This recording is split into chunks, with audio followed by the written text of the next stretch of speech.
That little salad, the seaweed salad is already. Marvelous. So I'm waiting for you. I'm ready. You're very late. Look at that.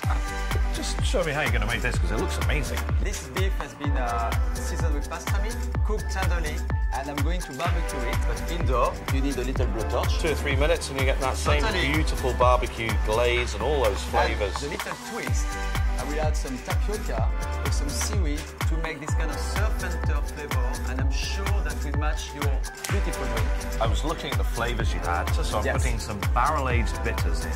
And of course I'm going to use Johnnie Walker Black Label. Perfect. Fresh tonic, and you've inspired me with this midweek barbecue. Perfect. So I'm going to try and do the same thing here. I'm going to take some rosemary. Rosemary. Yeah, just that will match perfectly. It will work. Well, that's good news. Tom? Excellent. It's going to be a good night. That's a good match.